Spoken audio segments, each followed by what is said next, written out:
গত পরশুদিন একটা ভিডিওতে আমি বলছিলাম যে মির্জন ভাইয়ের ভিসা হয়ে যাবে সাপুরজি পালনজি কোম্পানিতে, এবং সেটা কিন্তু শুধু মুখে মুখে বলছিলাম ওই সময়। আজকে আপনাদেরকে প্রুফ সহ দেখাচ্ছি। ভিসা করে যদি আমি চেক করে দেখাবো।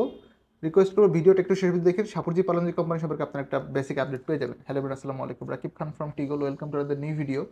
দেশ এবং দেশের বাইরে যারা আমাকে দেখতেছেন, আশা করি সকলে অনেক অনেক ভালো আছেন এবং সুস্থ আছেন। একটু ফোকাস করেন, খুব বেশি না দেখান, বিকজ হবে কি কমেন্টে ভাইলেন্ট হবে। সো আমরা একটা ভিসা আপনাকে চেক করে দেখাচ্ছি মির্জন ভাইয়ের। ফুল ফোকাস না করেন, একটু দূরে রাখেন রাব্বি, হ্যাঁ।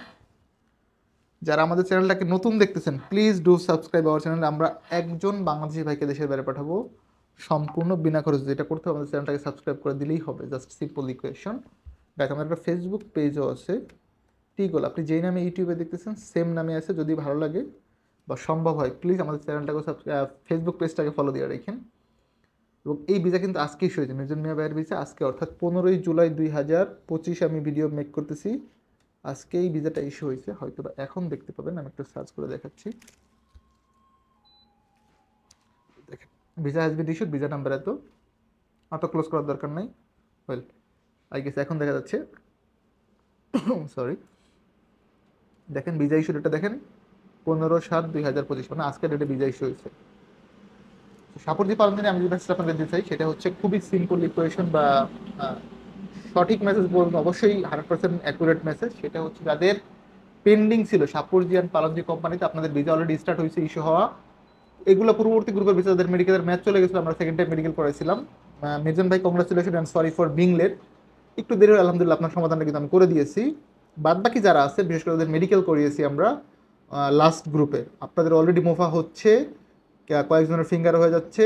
বাদ বাকি যারা আছেন, এই সপ্তাহের মধ্যে ম্যাক্সিমাম মোফা ক্লিয়ার হয়ে যাবে। নেক্সট উইক আপনাদের 80 ফিঙ্গার, মানে 30শে জুলাইয়ের মধ্যে, অর্থাৎ তাকামুল সার্টিফিকেটের ইস্যু আসার আগে আপনারা লোড আনলোড প্রফেশনে ভিসা পাবেন। এবং এই ভিসাটা আপনাদের মির্জন মিয়া ভাইয়ের ভিসার প্রফেশনে কিন্তু লোড আনলোড ওয়ার্কার ছিল, তাকামুল সার্টিফিকেট লাগে নাই। আলহামদুলিল্লাহ আমরা ভিসা পেয়েছি। সাপুরজি পালনের জন্য অলরেডি আমরা পাসপোর্ট নিয়ে স্টার্ট করেছি। Technical trade, mason, steel shuttering, painter এবং হেল্পার, ইলেকট্রিশিয়ান, সবগুলো ক্যাটাগরিতে লোক নিবে। আপনার আগামীকাল থেকে আমরা পাসপোর্টটা স্টার্ট করবো। অলরেডি আজকে বেশ কিছু পাসপোর্ট সাবমিট হয়ে গেছে। ইন্টারভিউটা এই মাসের শেষের দিকে অথবা সামনের মাসের শুরুর দিকে হবে। যারা ভবিষ্যতে সৌদি আরবে যাবেন ওয়ার্ক পারমিট ভিসাতে, আপনাদের প্রতি আমার একটা অনুরোধ থাকবে, আপনি বাংলাদেশের যে এজেন্সি ভালো লাগে তাকে দিয়ে যান, বা যেই এজেন্ট ভালো লাগে, যেই অফিস, তাকে দিয়ে যান, আলহামদুলিল্লাহ। বাট ভাই প্লিজ পুলিশ ক্লিয়ারেন্স সার্টিফিকেটটা আর্লি করে ফেলবেন। একটা সময় যা হয় কি, মেডিকেলের ম্যাচ চলে যান, বাট পুলিশ ক্লিয়ারেন্স ডেলিভারি পাওয়া যায় না। এইটা সিস্টেমেটিক ওয়াইজে দেরি হয়। এখানে পুলিশের যে দোষ বা কারো দোষের কোনো সুযোগ নাই, ভেরিফিকেশন করতে সময় লাগে। এখন আপনার বিরুদ্ধে মামলা আছে কিনা, মানে আইনগত অনেকগুলো প্রসেস থাকে। এই সিস্টেমটা এইরকমই, এখানে আপনার বা আমার কারোই কোনো গাফিলতি বা অবহেলা আছে বলে আমি ব্যক্তিগতভাবে মনে করি না। আপনি কি মনে করেন সেটা কমেন্টস করে জানাবেন।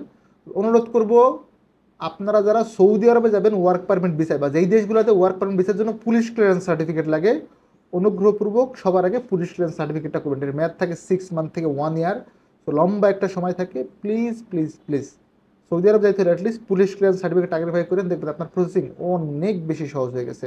আমার জন্য দোয়া রাখবেন। ভালো থাকবেন। আজকে আমার এক্সাম ছিল, আলহামদুলিল্লাহ এক্সাম শেষ হয়েছে, অনেক বেশি টায়ার্ড। সো আজকে শর্টকাটে ভিডিও শেষ করে দিচ্ছি। ভালো থাকবেন, আল্লাহ হাফেজ, সালামু আলাইকুম।